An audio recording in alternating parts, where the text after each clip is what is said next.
I never thought I'd be the kind of man who noticed the sound of a text message. But here I am in the kitchen, stirring my coffee, and the faint buzzing of her phone makes my blood pressure rise. It wasn't the sound itself, it was the way she reacted to it.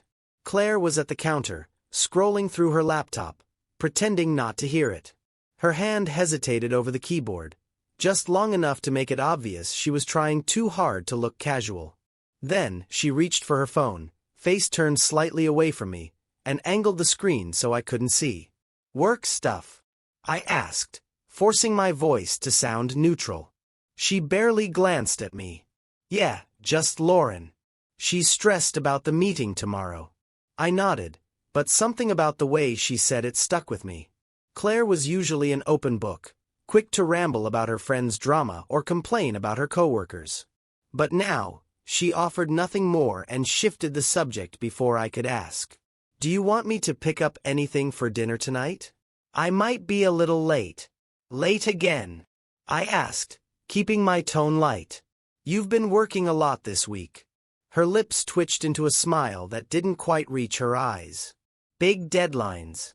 You know how it is." I did. I'd had my share of long nights and late meetings at the firm. But Claire wasn't like me.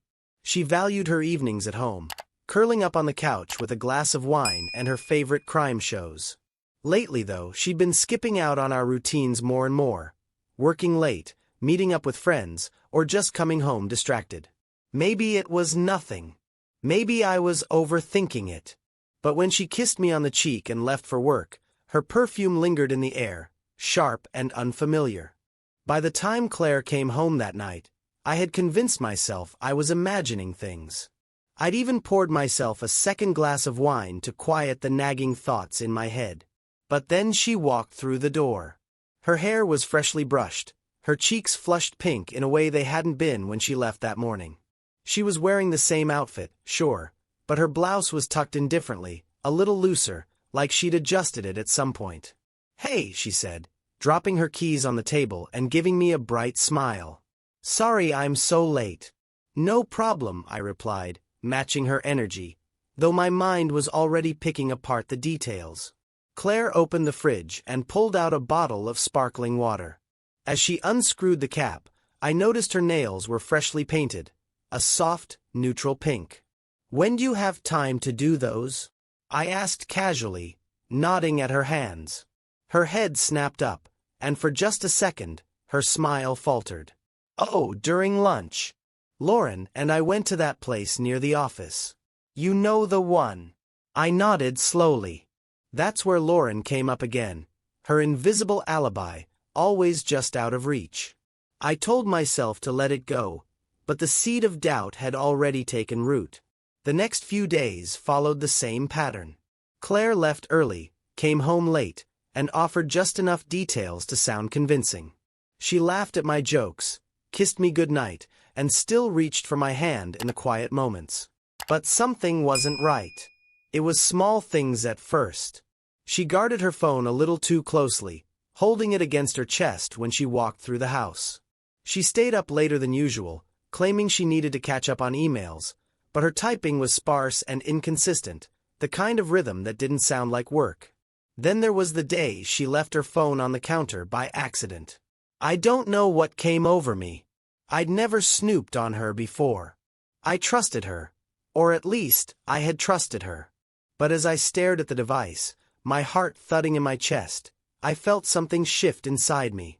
She was in the shower, the water humming behind the closed bathroom door. My hands were shaking as I unlocked her phone. I knew the code by heart. It was a small, shameful relief that she hadn't changed it.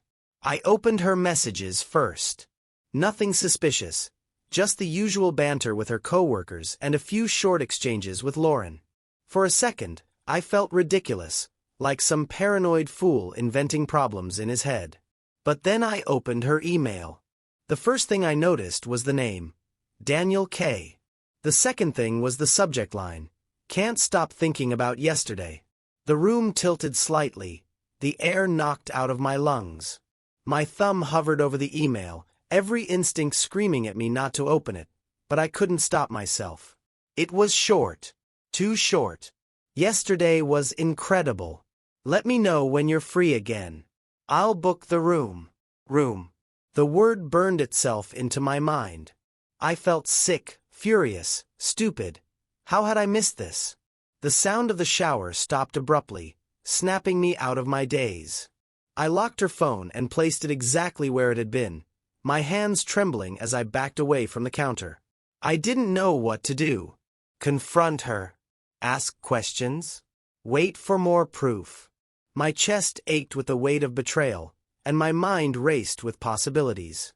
When Claire walked out of the bathroom, towel wrapped around her, she smiled at me like nothing had changed. But everything had. I couldn't sleep that night.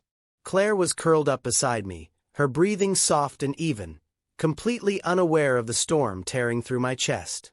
My mind replayed the email over and over, each word like a needle pressing deeper into my skin. Daniel K. Who the hell was he? I stared at the ceiling, my thoughts spiraling. There was a part of me that wanted to shake her awake, demand answers right then and there. But I knew better. If I confronted her without proof, without something concrete, she'd deny it. Twist the story.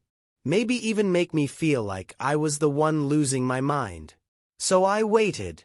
The next morning, I watched her carefully. Every movement, every word. She kissed me goodbye like nothing was wrong, her lips warm against mine, her smile as practiced as ever. I didn't kiss her back. When she left, I sat at the kitchen table, staring at the steaming mug of coffee she'd made for me. My hand itched to grab my phone, to call someone, anyone, but I didn't know who to talk to about this. Instead, I opened my laptop and started digging. It didn't take long to find him. Daniel Kessler. His name came up in a quick Google search, an executive at a real estate development company downtown. There was a headshot on the company website. Mid-40s, slicked back hair, a jawline sharp enough to cut glass. The kind of guy who looked like he knew exactly how to make people feel small in his presence. I hated him immediately. But I needed more. I needed proof. By the time Claire came home that evening, I was ready. I'd installed a GPS tracker on her car earlier that day, a simple device I'd picked up at a hardware store. It wasn't hard. She'd left her car unlocked, like she always did. I felt sick about it. Like I was crossing a line I couldn't come back from. But every time I thought about the email, about the way she'd smiled at me while lying to my face, my guilt burned away, leaving only anger behind. She breezed through the door that evening with takeout in hand, a bright grin plastered on her face. I figured you'd be starving, she said, setting the bag on the counter. I got your favorite. It was like she was trying too hard, her cheerfulness a little too rehearsed. I watched her unpack the food, every gesture calculated and smooth, and it struck me how much effort she'd put into pretending everything was fine. Thanks, I said, my voice flat. Her head tilted slightly, and for the first time, I saw the flicker of unease in her eyes. You okay? She asked. Yeah, I lied. I didn't eat much that night. I just watched her, trying to figure out what was real and what was a mask. She talked about her day at work, about the meeting that had gone better than expected, and I nodded in all the right places, pretending to listen. But my mind was somewhere else. I was already planning my next move. The next morning, Claire left for work like clockwork. I gave her the same half-hearted goodbye and watched her pull out of the driveway. My heart raced as I opened the GPS tracking app on my phone, watching the little that represented her car move steadily through the city. It was almost boring at first. She drove to the office, parked, and stayed there for hours. I started to second-guess myself, wondering if maybe I'd misread everything. But then, around 2 p.m., the dot started moving again. My stomach tightened as I watched it head downtown, stopping at a boutique hotel just outside the city center. The app showed her car parked there, unmoving. I stared at the screen, my pulse hammering in my ears, unable to breathe. She stayed there for nearly an hour.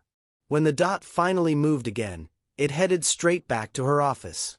By the time she came home that evening, I was a mess of anger and heartbreak, barely holding myself together. Long day. I asked, forcing the words out. She smiled at me, her eyes warm. Yeah, you know how it is. Meetings back to back. I nodded, biting back the urge to scream. The next morning, Claire hummed in the kitchen as she poured herself a cup of coffee. Her hair was damp from the shower, her makeup carefully done, and her blouse, one I'd never seen before, was just a little too perfect. She looked like someone who had plans, someone who wanted to be noticed. I stood in the doorway, watching her. My hands gripped the phone in my pocket, where I had screenshots of her messages with Daniel. Every muscle in my body ached with the effort it took to stay calm. She glanced over her shoulder and smiled. "Morning. Want some eggs?" I shook my head. "No, I'm good." Her phone buzzed on the counter, and she picked it up quickly, angling it away from me as she glanced at the screen. The move was automatic, and her face gave nothing away, but I didn't need to see who it was. I already knew. "Who's texting you so early?" I asked, keeping my tone casual. "Just Lauren," she replied smoothly, slipping the phone into her purse. "She's freaking out about a client presentation." Her lies were like poison now, seeping into every word, every gesture. I could barely stand to look at her. "I'll be back late again tonight," she added, grabbing her keys. "We've got a ton to get through before the deadline." I nodded, my jaw tight. "Late again." "Right." She paused, her hand on the doorknob, and gave me a curious look. "You okay? You've been quiet lately." I almost laughed at the absurdity of the question. Quiet? I was screaming inside. "I'm fine," I said, forcing a small smile. "Just a lot on my mind." She hesitated, then leaned in to kiss my cheek. I didn't move. She pulled back, her brow furrowing, but I didn't give her a chance to say anything else. "Have a good day," I said, turning away. When Claire left, I finally allowed myself to breathe. I'd planned to confront her that night, to wait until she came home and force the truth out of her. But I couldn't wait that long. The thought of her walking into that hotel again, laughing with him, touching him, was too much to bear. So, I followed her. I stayed a few cars behind, careful not to get too close. The GPS tracker made it easy. I knew exactly where she was going. When she pulled into the lot of the boutique hotel, my heart was pounding so hard I thought I might pass out. I parked across the street, my hands gripping the steering wheel as I watched her get out of the car. She looked around briefly, then walked inside. No hesitation. No guilt. I waited a few minutes before following her. The lobby was small, quiet, with dim lighting and plush furniture. I felt out of place the moment I stepped inside, but I didn't care. The receptionist glanced up at me, her smile polite. "Can I help you, sir?" I ignored her, my eyes scanning the hallway to the elevators. My legs felt like lead as I walked toward them, my mind racing with 1,000 different scenarios. What would I do when I found her? What would I say? The elevator doors opened, and I stepped inside, my reflection staring back at me in the mirrored walls. I barely recognized myself. My face was pale, my jaw clenched so tightly it hurt. The ride to the 3rd floor felt like an eternity. I found the room easily. Room 312. The door was closed, of course, but faint voices drifted through the gap at the bottom. Hers and his, laughing softly, oblivious to the world outside. My hand hovered over the doorknob, trembling. Part of me wanted to turn around and leave, to pretend I didn't know, to preserve some shred of the life we'd built together. But I couldn't. Not after everything I'd seen. I raised my fist and knocked. The voices stopped. There was a brief, muffled exchange, then the sound of footsteps approaching the door. When it opened, I came face to face with him. Daniel Kessler. He looked exactly like his picture, arrogant, polished, and entirely unprepared for the storm he'd just invited into his life. His smile faltered as he took me in, his confusion quickly turning to alarm. "Can I help you?" he asked, his voice cautious. "You already have," I said coldly, pushing past him. Claire was sitting on the edge of the bed, her face frozen in shock. She was still half-dressed, her blouse unbuttoned, her hair a mess. For a moment, neither of us spoke. "Michael," she started, her voice barely above a whisper. "Don't," I snapped, the word cutting through the air like a knife. Her mouth opened and closed, but no sound came out. She looked at me like a deer caught in headlights, as though she couldn't believe I was standing there. "Do you know what hurts the most?" I said, my voice trembling with anger. "That you thought you could get away with it. That you looked me in the eye, every single day, and lied." "Please," she said, standing up, her hands raised like she could somehow undo the damage. "It's not. Don't you dare tell me it's not what it looks like," I spat. "I've seen the messages. I've seen the pictures. I know everything, Claire." Her face crumpled, and for the first time, I saw something like real fear in her eyes. Daniel, still standing awkwardly by the door, cleared his throat. "Maybe we should." "Shut up," I said, cutting him off. My eyes didn't leave Claire. I wasn't here for him. I was here for her. The silence in the room was suffocating. Claire's lips moved, trying to form words, but nothing came out. She looked small, fragile in a way I hadn't seen before. For a moment, I almost felt sorry for her. Almost. I turned to Daniel, who was still hovering awkwardly by the door like he might bolt at any second. "Get out," I said, my voice cold and low. His brows furrowed. "Look, man, I said get out." I roared, my voice echoing off the walls. He flinched, his polished demeanor cracking, and scrambled for the door. In seconds he was gone, leaving Claire and me alone in the room. The click of the door closing was deafening. She took a tentative step toward me. "Michael, please. Don't." I held up a hand, stopping her in her tracks. "Don't try to explain. Don't try to justify this." My voice was shaking, but I refused to let the tears I felt burning behind my eyes fall. Her face crumpled, her hands wringing together. I didn't mean for this to happen. It's not what you think." I laughed bitterly, cutting her off. "It's not what I think? Really? Then why don't you tell me what it is, Claire? What's the right way to interpret sneaking off to a hotel with another man? Or the messages? Or the pictures?" She opened her mouth, but nothing came out. Her silence spoke louder than any excuse ever could. I shook my head, pacing the room as the anger bubbled up again.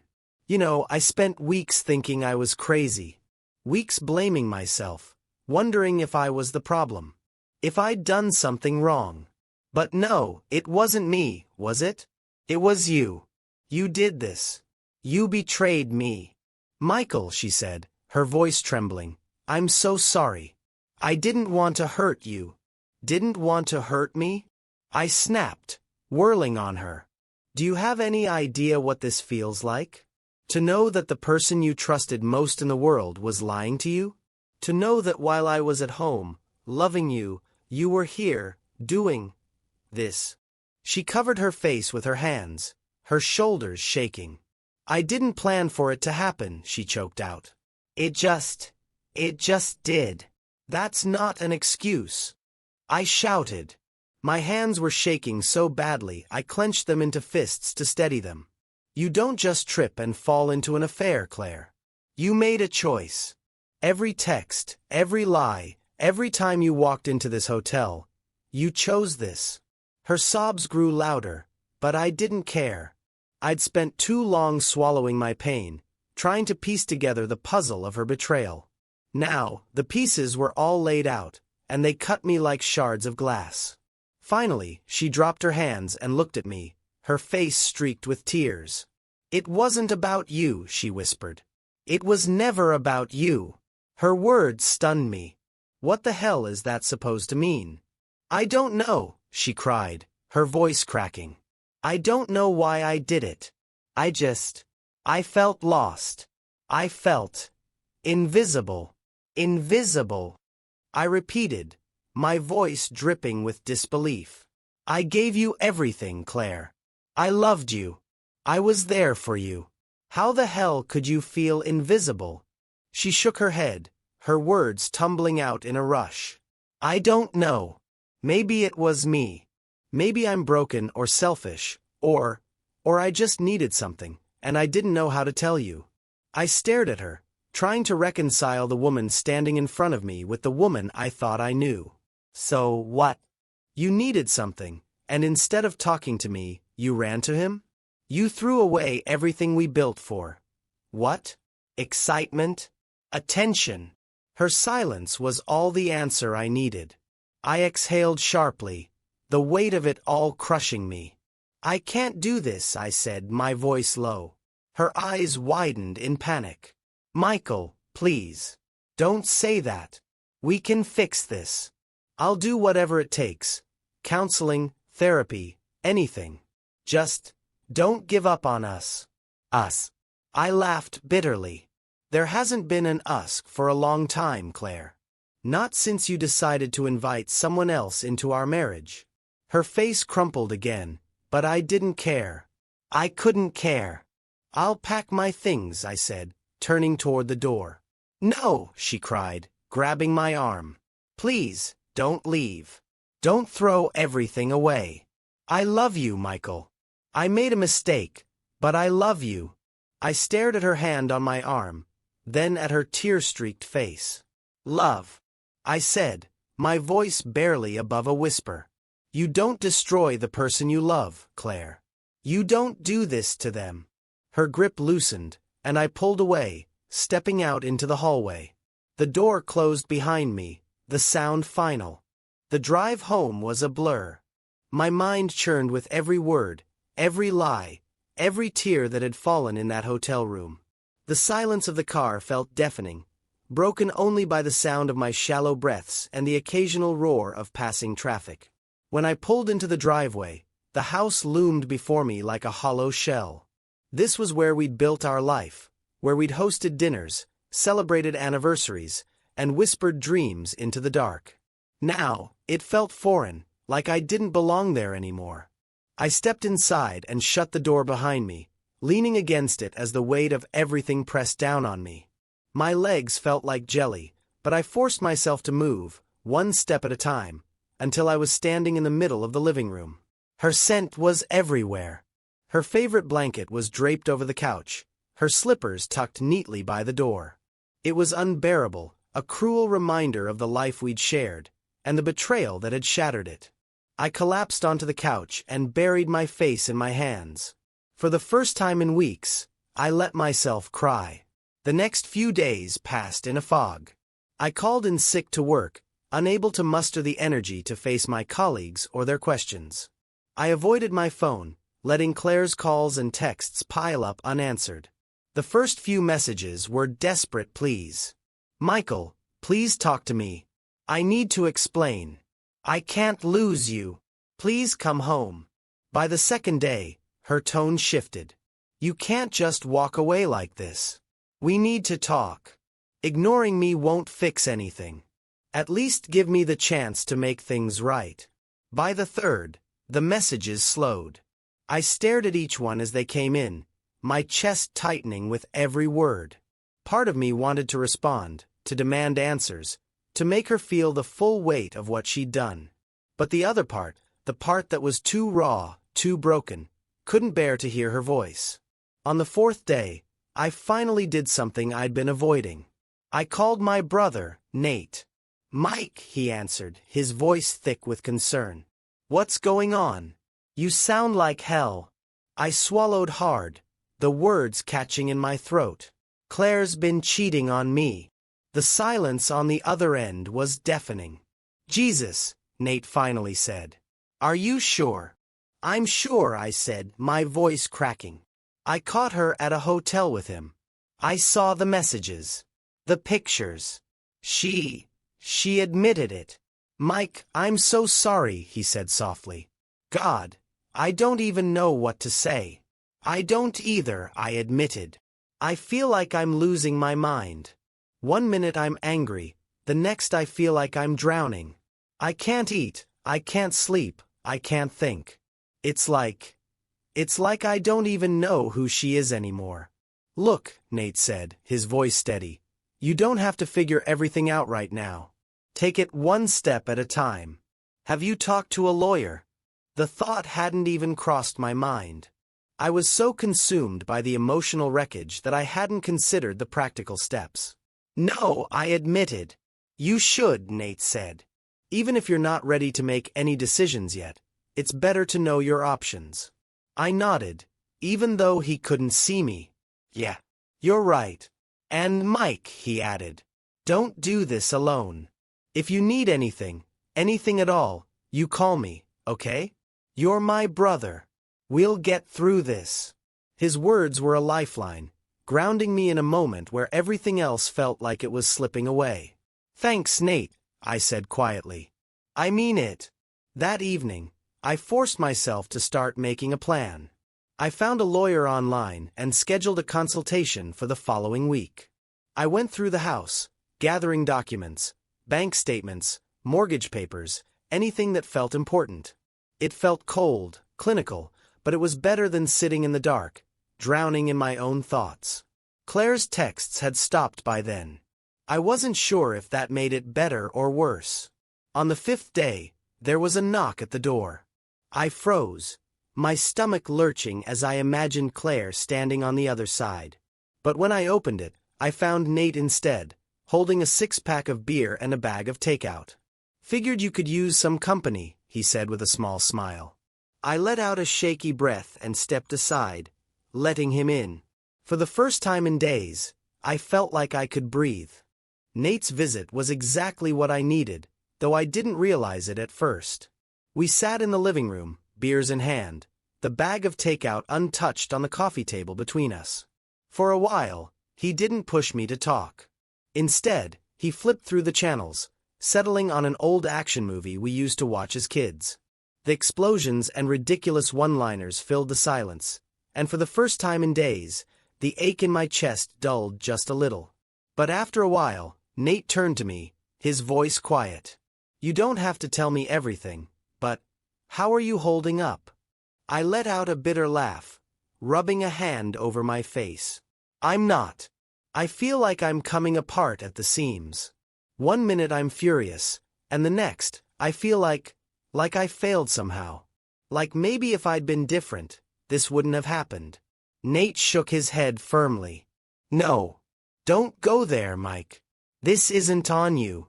Claire made a choice, and that's on her, not you. I stared at the beer bottle in my hand, the condensation dripping onto my jeans. It's hard not to, you know? To wonder if I missed the signs, if I didn't do enough, if I let her down somehow. You loved her, Nate said. You gave her everything you had. If she couldn't see that, if that wasn't enough for her, that's her failure, not yours. His words hit me harder than I expected. I'd been so consumed by my anger and guilt that I hadn't allowed myself to let go of the blame. Hearing him say it like it was that simple was like a small crack of light breaking through the darkness. After Nate left that night, I lay in bed, staring at the ceiling. The house felt quieter than usual, the shadows stretching long across the walls. Claire's absence was palpable. For so long, this house had been ours, every room filled with memories, every corner a reminder of the life we'd built together. Now, it felt hollow, like a monument to something that no longer existed. But for the first time, I realized I wasn't just mourning her betrayal. I was mourning the future I thought we'd have. The plans we'd made. The life I'd envisioned for us. And that realization, painful as it was, felt like a step forward. The next day, I met with the lawyer. Her office was small but professional, the kind of place that exuded quiet confidence. She introduced herself as Ellen and wasted no time getting to the point.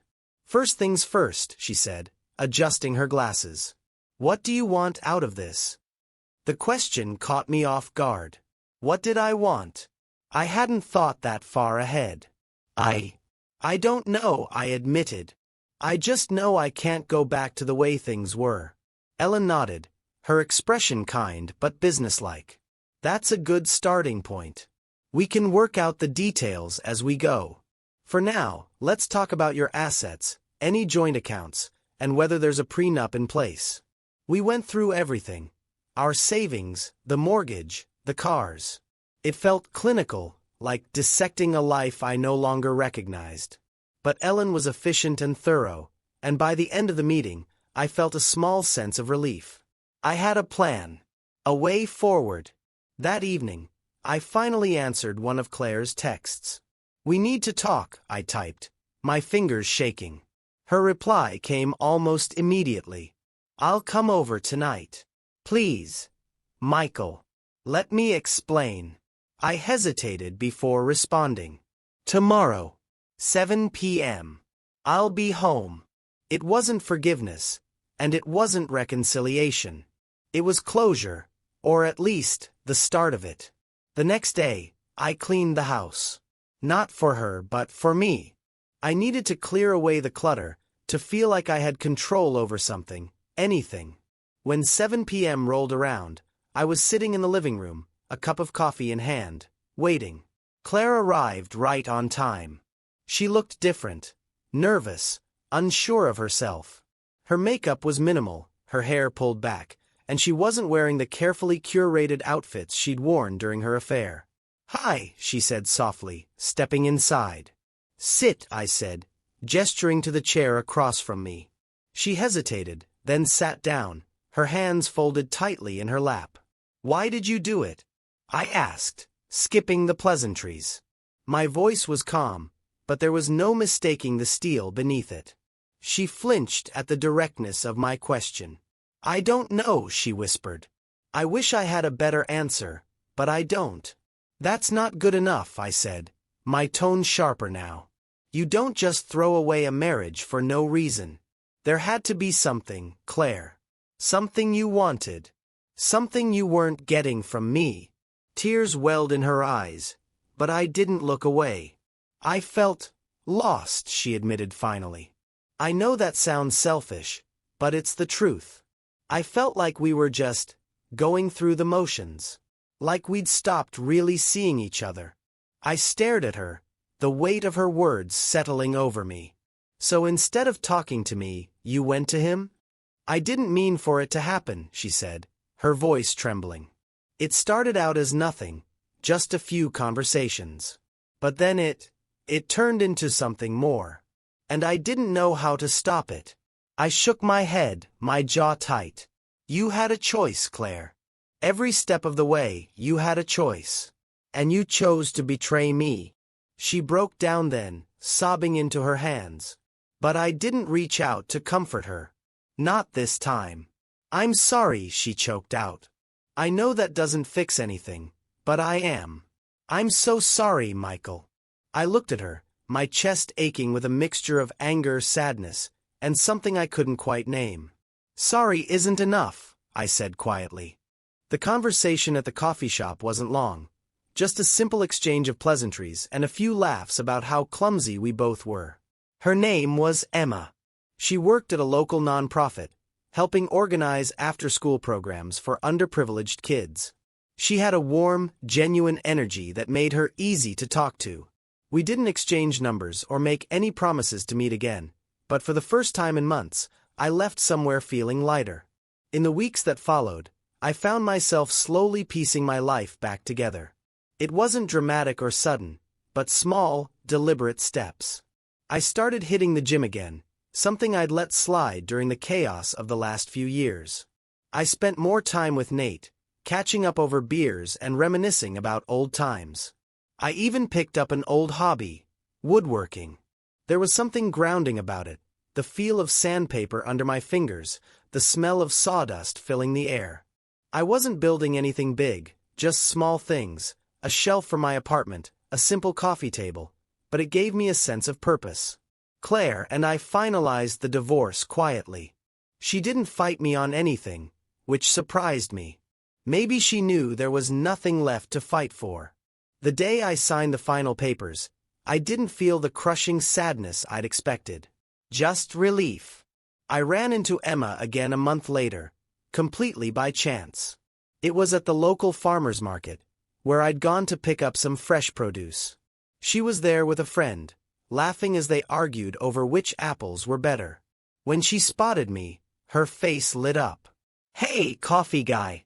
I smiled back, feeling a warmth I hadn't felt in a long time. "Hey, apple connoisseur." We ended up talking for almost an hour, standing in the middle of the market as people bustled around us. By the end of it, I had her number.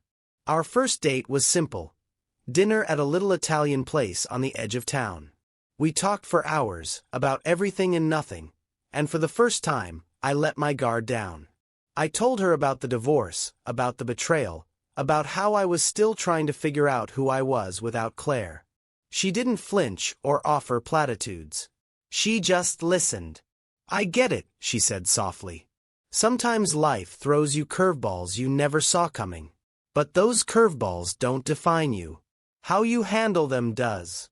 Her words stuck with me long after the date ended. Over time, Emma and I grew closer. It wasn't like it had been with Claire. There was no rush, no pressure to be perfect. It was steady, easy, like we were building something brick by brick. I still had my moments of doubt, flashes of pain that came out of nowhere. But Emma didn't run from them. She held space for me, giving me room to heal at my own pace. One afternoon, as I worked on a new project in my tiny workshop, a small bookshelf for Emma's growing collection, Nate stopped by. He leaned against the doorframe, watching me sand the edges of the wood. "You seem different," he said after a while. "Different how?" I asked, glancing up. "Lighter," he said with a small smile. "Like you finally let go of all that weight you were carrying." I thought about it for a moment, running my hand over the smooth surface of the wood. "I guess I have," I said. It wasn't just the divorce, or Claire, or even the betrayal. It was the fear, the self-doubt, the belief that I wasn't enough. I'd let it all go, piece by piece, until all that was left was me. And for the first time in a long time, I felt whole. A year later, I stood in my apartment, looking at the life I'd built since that day in the hotel. It wasn't perfect, and I wasn't perfect, but it was mine. Emma walked in, a grocery bag in one hand and a smile on her face. "You're thinking too hard again," she teased, setting the bag on the counter. "Just appreciating how far I've come," I said, pulling her into a hug. She looked up at me, her eyes warm. "Well, for what it's worth, I think you're doing pretty great." I smiled, kissing her forehead. "Yeah, I think so too." Life hadn't turned out the way I'd expected, but in some ways, it was better. I'd lost something I thought I could never live without, but I'd gained something far more important: myself. Thanks for listening.